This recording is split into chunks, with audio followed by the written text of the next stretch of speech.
Simpang siur juga sih beritanya, tapi yang kita tahu, yang kita baca adalah L ini sampai tenggorokannya geser karena dibanting, dicekik, dan dipukul. Nggak selalu laki-laki, ada juga perempuan yang KDRT tuh ada. Iya, maksudnya kenapa ya pasangan sampai seemosi itu sampai akhirnya ngegebuk gitu? Nah itu dia, menurut gue ya, lu nggak bisa selalu nyalahin orang yang ngelakuin KDRT-nya. Bisa jadi orang yang menjadi korbannya juga yang salah.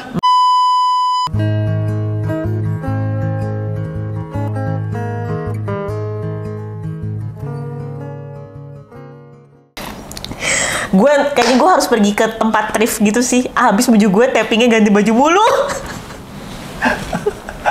Kan padahal hidup aku tuh sekarang lagi minimalism. Bener. Mari aku tuh sedikit isinya.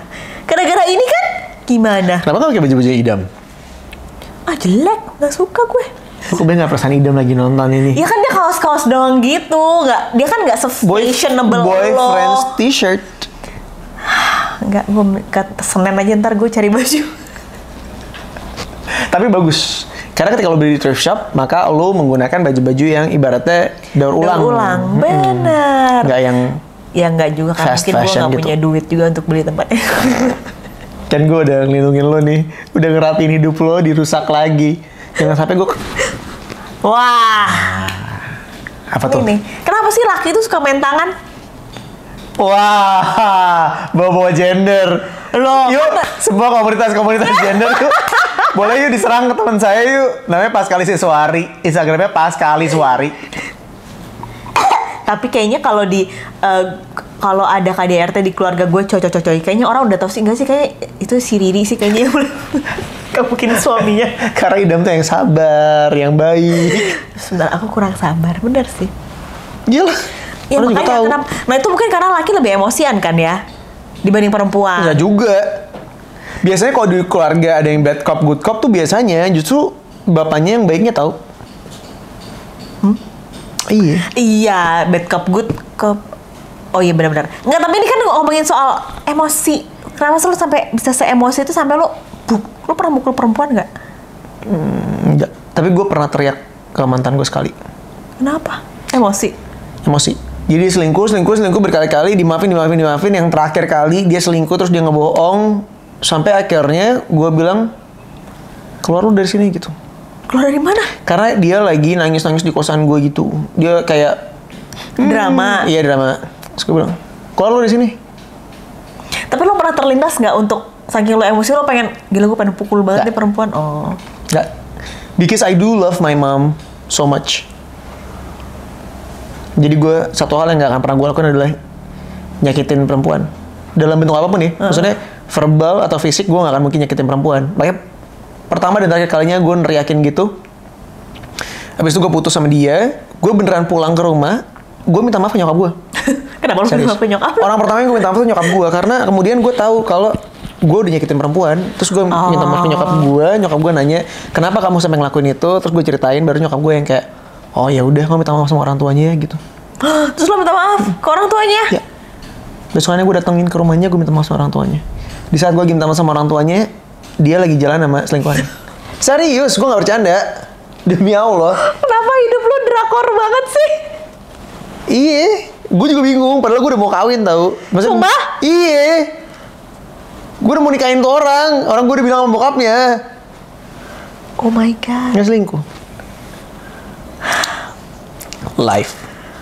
Tapi kenapa laki-laki bisa sampai enggak sih? Kenapa harus laki-laki sih? Enggak. Konsepnya kalau ngomongin KDRT itu bisa terjadi sama siapapun. Betul. Dan pelakunya bisa siapa aja. Nggak selalu laki-laki. Ada juga perempuan yang KDRT tuh ada. Iya.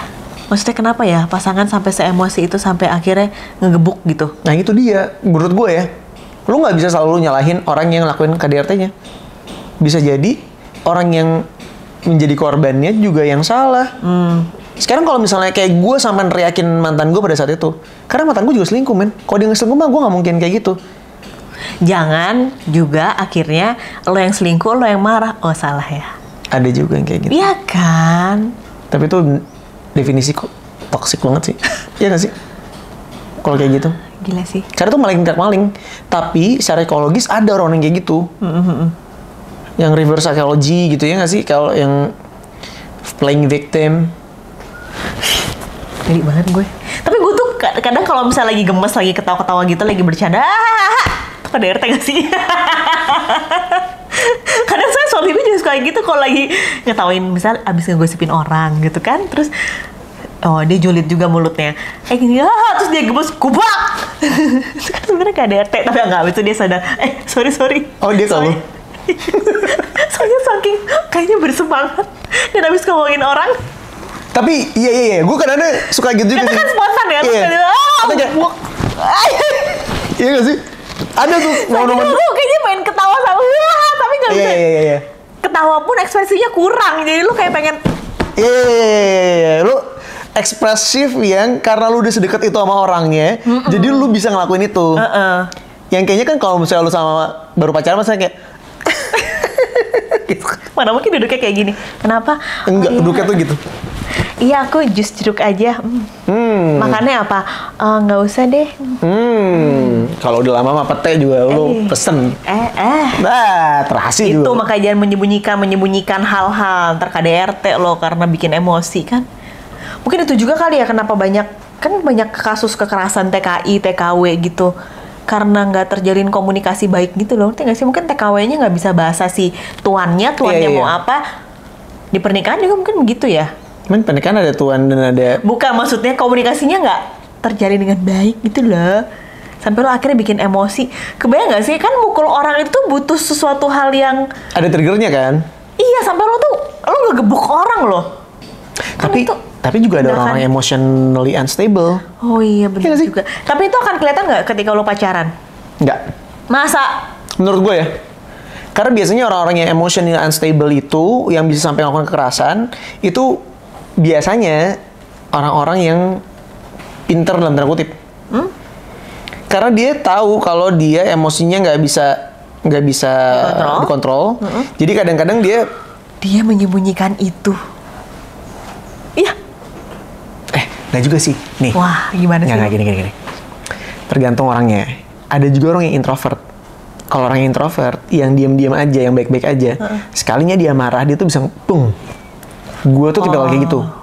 Gue tuh kalau masalah kecil, gue diemin. Tapi lama-lama, kalau misalnya gue kesel banget, gue bisa, Tapi nggak mukul kan? Enggak, gue nggak pernah mukul. Demi Allah, gue nggak pernah. Ke laki-laki juga? Nggak. Nah, pun pelajaran gue dari kecil, karena gue tuh tinggal sama nyokap gue kan. Jadi di otak gue tuh selalu mikir kalau gue bikin keributan, yang repot tuh nyokap gue. Oh. Ya.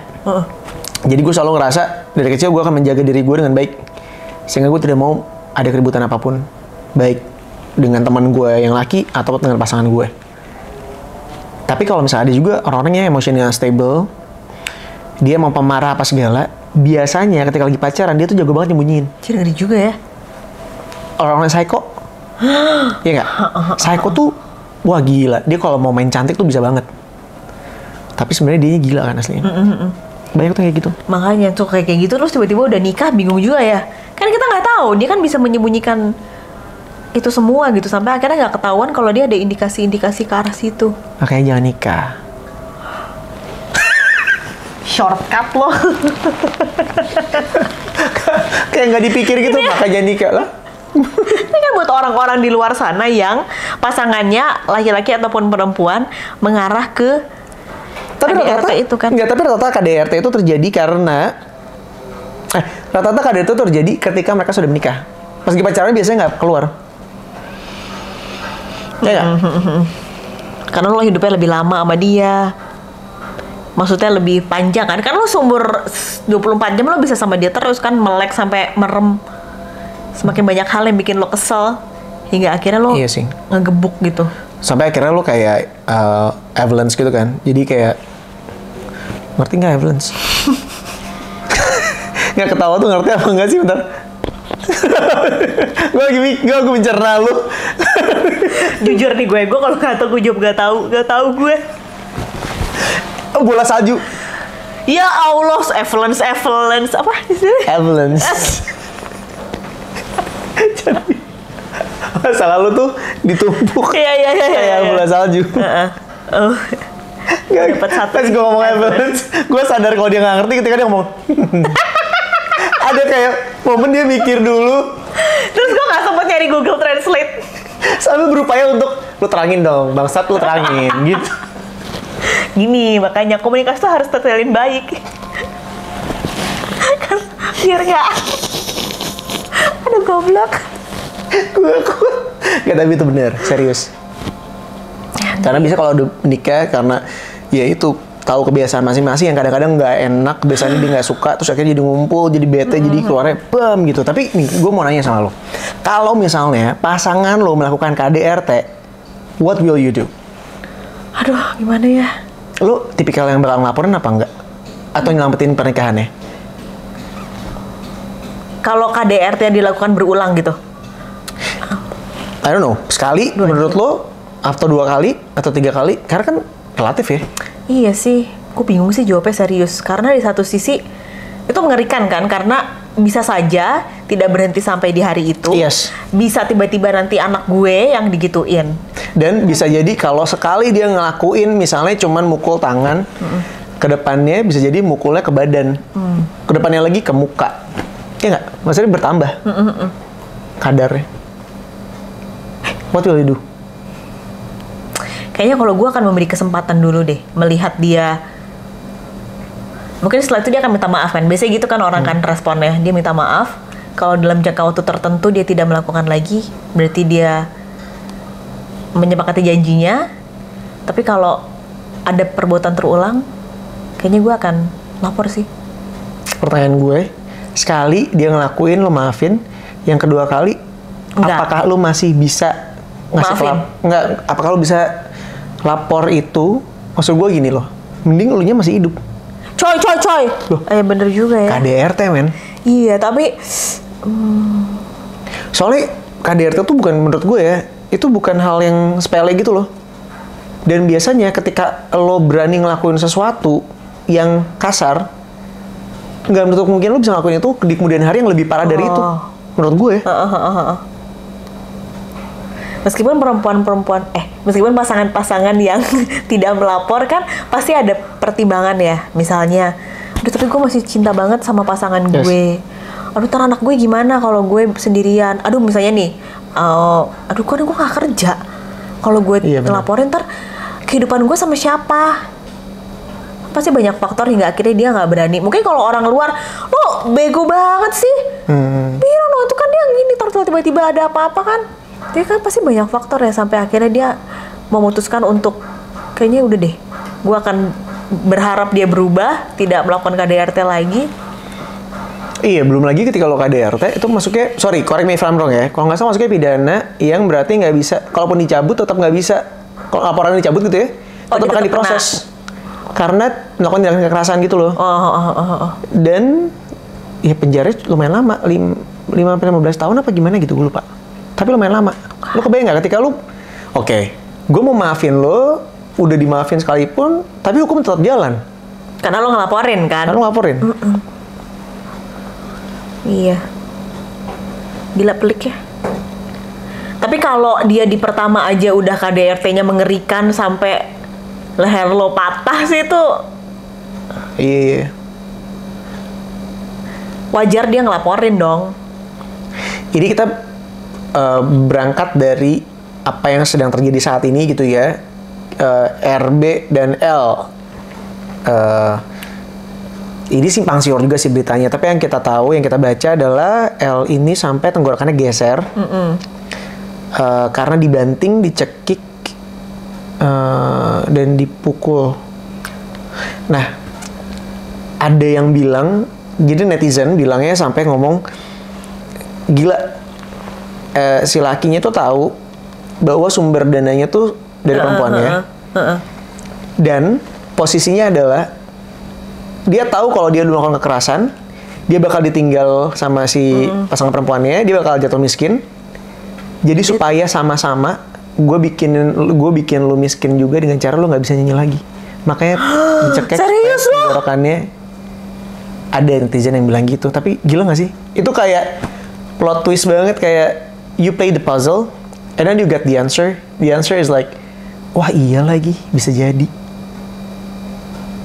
Anjir, ngeri banget, sumpah. Gue kehilangan mata pencarian gue, which is lo. Iya. Dan gue mau lu kehilangan mata pencarian lo juga. That's why I did that to you. Harus lebih menyalik gak? Nah, si laki-laki ini kan juga sebenarnya kalau nggak kelihatan ya. Iya. Ketika pacaran kan kayaknya manis-manis aja. Tapi teman-temannya udah bilang kalau dia tuh emosional banget. Udah ngomong ke perempuannya? Teman-temannya dia tuh artis juga, udah ngomong di media. Kalau si laki ini tuh temperamental banget. Oh gitu. Yes. Nah itu gimana ya? Kadang kan orang kalau lagi cinta ya, apalagi kan kayak lo nih ya, bucin banget gitu. Pokoknya udah ada masukan dari orang-orang, tapi kalau lo nya bucin kan kayak ketutup gitu loh, bener-bener Iya. istilah cinta itu buta gitu. Dan kita tuh untuk orang yang bucin kadang-kadang tuh berpikir kayak bisalah dia berubah gitu. Dia selama ini baik kok sama gue, mungkin dia berubah kali ya. That is fucking bullshit.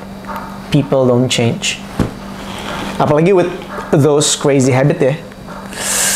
Menurut gue sih kalau kebiasaannya udah jelek banget, lu jangan berharap itu bakal berubah deh. Kayak KDRT, selingkuh. Dan mungkin juga ketika dia pacaran ya, kan dia diomongin, enggak dia tuh emosional banget. Itu tadi, kalau dia bisa menyembunyikan emosionalnya. Perangainya. Sampai akhirnya si perempuannya, enggak kok sama aku nggak gitu. Ngeri. Gimana ya supaya kalau orang-orang tuh itu tuh udah jadi indikator gitu loh, dan harus kayaknya udah deh kita mending udahan aja. Oh, ini juga ada satu lagi. Jadi kemarin kan yang sempat heboh juga ada pernyataan dari salah satu host bilang gini, ini kan masih dugaan kekerasan disebutkannya. Atau jangan-jangan bisa jadi itu emang fetishnya aja. Nah, ini tuh juga harus diperjelas. Nggak, tapi ini serius, menurut gue ini harus diperjelas nih. Ketika lo punya pasangan, kadang-kadang memang ada tindakan-tindakan kekerasan yang dilakukan secara sengaja. Karena memang keinginan dua belah pihak. Tapi ada juga yang enggak, emang lu Gila aja. Emang lu psycho aja gitu. Nah, itu yang menurut gue lo harus ngebedain dari awal nggak sih? Kayak, you have to have your own red flag. Kayak, I don't know ya, ini gue punya temen yang sampai cerita gini, ada kita tuh punya bahasa-bahasa tersendiri, kayak misalnya kalau gue udah ngomong pineapple, it means that gue udah ngerasa gue tuh threaten, gue tuh terancam. Pasangannya maksudnya? Iya, jadi misalnya kayak ya tadi misalnya fetishnya mungkin karena kekerasan misalnya, tapi begitu si orang yang lemahnya ini udah ngomong pineapple, lo harus berhenti, karena berarti menurut si orang yang lemahnya ini, lo tuh udah berlebihan. Kenapa dia harus pakai kode? Karena kadang-kadang kan, ya misalnya emang fetishnya tuh dengan melakukan kekerasan misalnya. Jadi kadang-kadang ya dia menikmatin gitu loh, ketika dia dimarahin, ketika dia dibentak tuh dia menikmati. Ya karena misalnya maybe, I don't know, maybe the fetish is like that. Tapi di sisi lain, kadang-kadang suka dia nggak tahu batasan-batasannya sama mana kan. Jadi ketika dia ngomong udah pineapple, which means gue udah nggak mau lagi main ini gitu.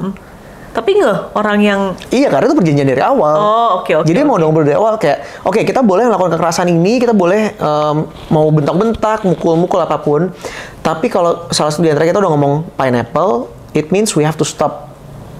Dan menurut gue tuh, iya sih, itu terutama untuk orang-orang yang kemudian punya kebiasaan seperti itu, kayaknya lo harus punya si bahasa sendiri untuk menghentikan itu semua deh.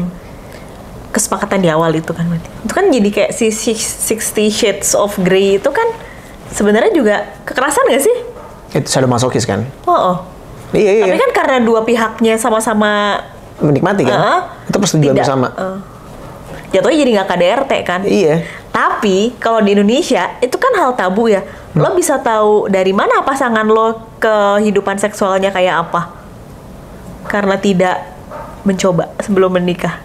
Kalau ternyata tiba-tiba di pernikahan, iya sih. Ternyata dia sadomasokis, mati nggak lo?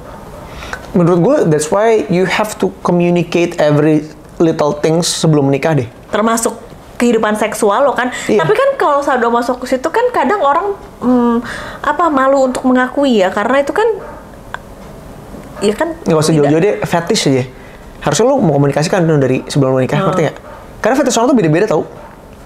Ada yang suka jempol kaki misalnya. mungkin bisa jadi pasangannya tuh kayak merasa terganggu ketika kayak geli kan? gue nggak mau lagi gitu. Berarti emang harus dikomunikasikan dari awal. Atau kalau gue nih ya, bahkan sebelum nikah tuh lo harusnya ada satu periksa darah gitu yang buat ngecek, karena bisa jadi ketika darah lo dan darah pasangan lo itu dicampur ternyata nggak akan bagus buat anaknya. Apa thalassemia ya? Correct me if I'm wrong ya? Sampai segitunya. Makanya nggak usah nikah ya. Apalagi kan ketika orang bucin kayak gue kan, kayak begitu udah mau nikah sama A yang udah pasti, tiba-tiba nggak boleh karena masalah darah kan, kayak lah tapi gue maunya A, gue nggak mau yang lain. Nah susah, makanya jangan cari A.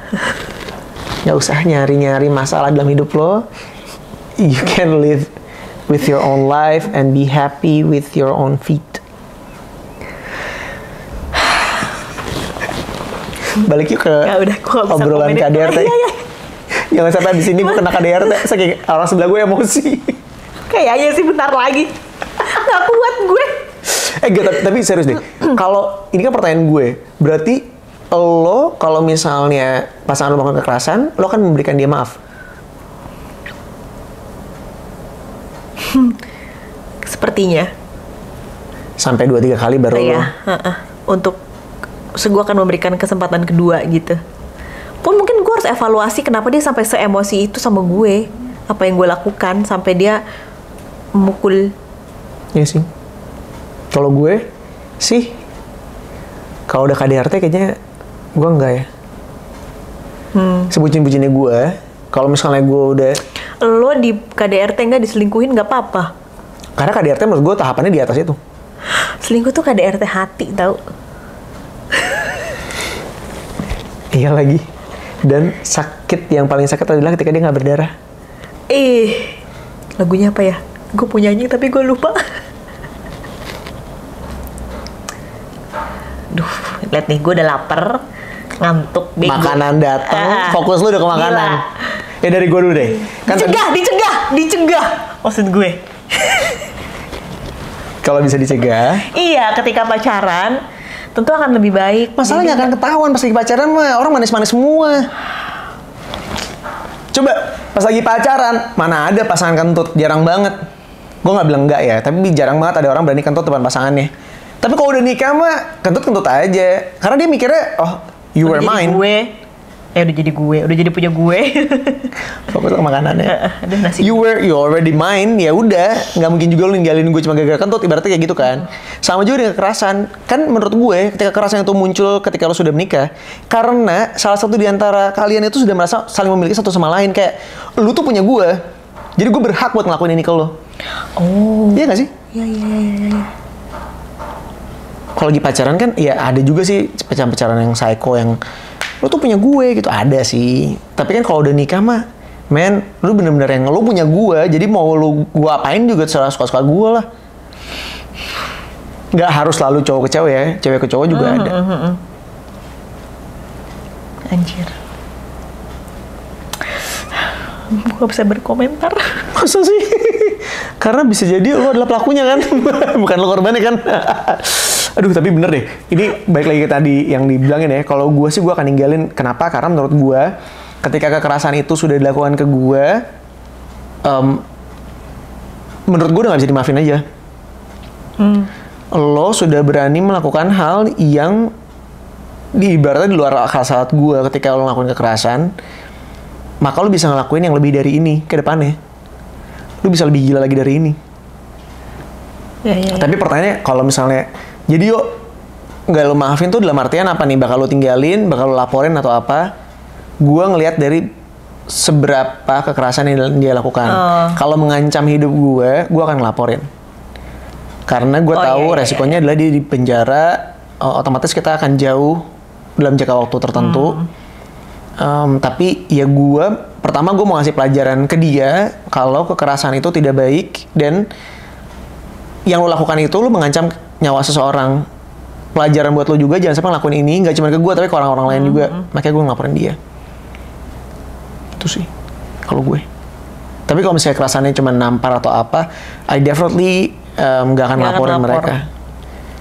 Gue bakal maafin. Tapi sorry, ya gue bakal maafin, tapi akan ada tindakan entah gue akan putus atau entah gue akan mengajukan cerai gitu. Kan lu gak nikah. Iya kan, gue bilang kalau. Bilang kalau. Kenapa sih, ada masalah gue mau nikah apa enggak? Lah katanya gak mau. Gue gak masalah, gue hanya mengingatkan komitmen lo di awal. Gue tempo-tempo.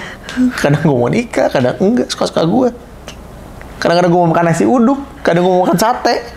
Guys, sorry ya, ini bener udah lapar banget gue. Kayak dia udah gak konsen, guys. Aku tuh sarapan cuma buah loh, mangga sama semangka tadi jam 8 pagi. Jangan KDRT ya, tolong laki-laki atau perempuan. Selesaikanlah dengan kepala dingin dan mulut. Maksudnya mulut kan ngobrol, komunikasi. Kalau emang nggak bisa ya udah selesai. Jangan pakai ini atau gitu. Mentang-mentang kukunya udah pedicure, medicure ya. Kaki gue pendek, nggak bisa nendang. Begini juga nyangkut. Ngajar. Sama pasangannya cuma gitu doang, kepalanya tuh nggak nyampe. Udah, kita mau makan. Guys, thank you ya. Jangan lupa nonton terus Arya Stock-nya setiap hari Next Sabtu. apa ya kuku aku? Penting. Setiap hari Sabtu jam berapa? Jam seselesainya Mas Nai ngedit. Enggak, jam 7. Masa sih? Setiap hari Sabtu emang jam 7 tayangnya. Gila kan ini perempuan nih. Nggak pernah ngeh setiap hari Sabtu. Makanya nonton dong. Nonton gue. Apaan 2 hari setelahnya baru nonton? Hari Sabtu Minggu tuh ada drama Korea lagi bagus banget, nggak bisa gue tinggalkan.